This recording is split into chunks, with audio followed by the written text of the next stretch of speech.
44 years ago, the first of its kind report was released by the Government of Canada. That report was called Obstacles. The year 1981 was designated as an International Year of Persons with Disabilities by the United Nations.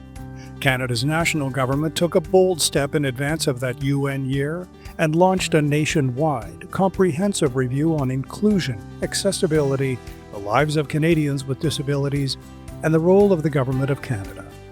The committee that undertook that historic study traveled throughout Canada, listening, reviewing, and learning. The result was the report called Obstacles. And the reason we have produced this special Melanie Minute in advance of the 2025 UN Day of Persons with Disabilities is how this episode fits nicely within our Season 3 focus on profiles in advocacy. You see, that committee in 1981 was chaired by a deeply passionate Canadian who helped put disability issues into the national dialogue, the late Honourable David P. Smith, who at the time served as a Member of Parliament and later as a Senator. Senator Smith also championed the inclusion of disability into the content of Canada's Charter of Rights and Freedoms, which became law the very next year in 1982. So in this Melanie Minute, Melanie Taddeo, President and CEO of Connect for Life, pays tribute to the work of our former parliamentarians, to the vision that supported and produced the Obstacles Report, and to the leadership of the Honourable Senator David P. Smith.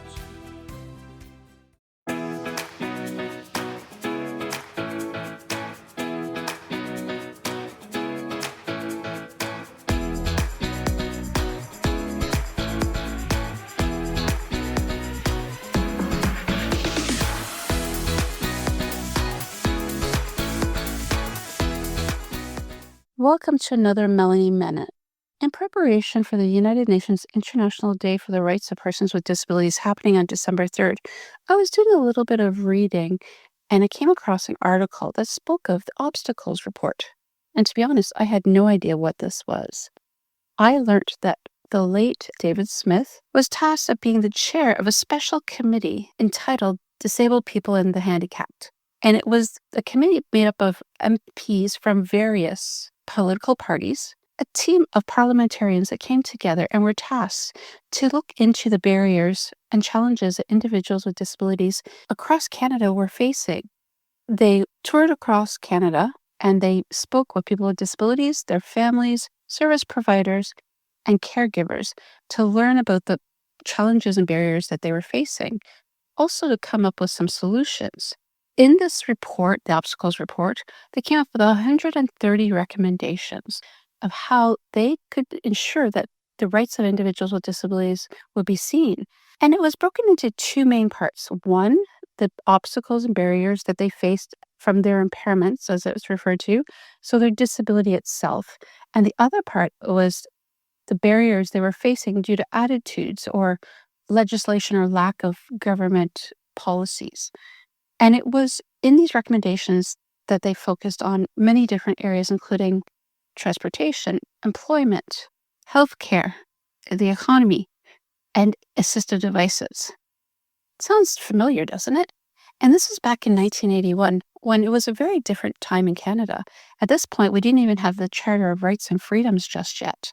But yet, to ensure that every person, despite their ability, had the rights that all Canadians faced and would also have in 1982 once the Charter of Rights and Freedoms was created.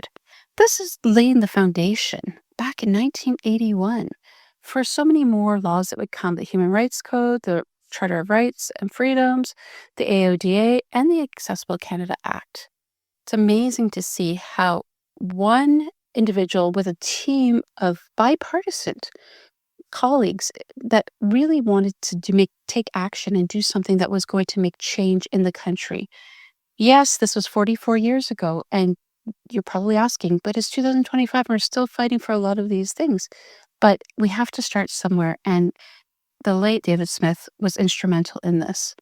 So why am I bringing this up as a Melanie Minute? Well, first of all, it's inspiring to see how many people in the government have worked tirelessly at this as advocates, as policymakers, and as change makers.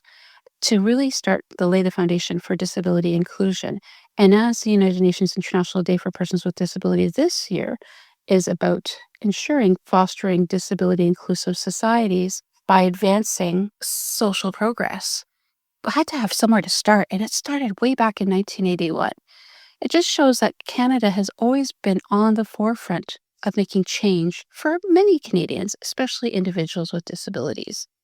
Yes, over the years, many changes and many people have played active roles, but I learned something new, and I'm so glad I came across this article. I encourage everybody to check out the obstacle reports. It was a very interesting read and 130 recommendations back in 1981.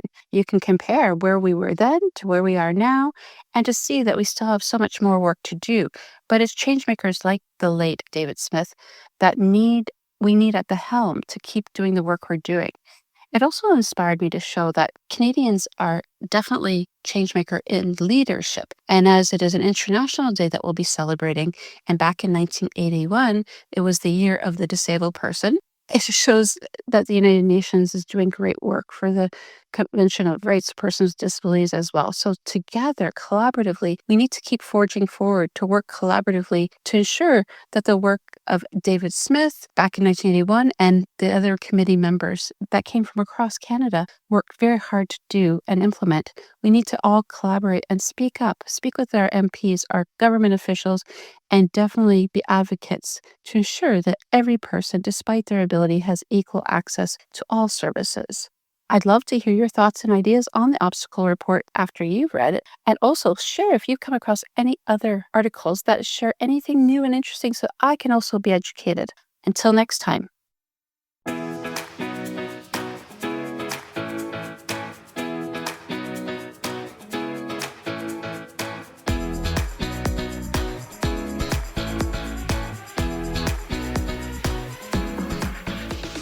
You have been listening to Connect for Life, the podcast. Connect for Life is a Canadian-based registered charity committed to eliminating barriers for people with disabilities. Visit connectforlife.ca and join us in helping people with disabilities become the champions of their growth stories.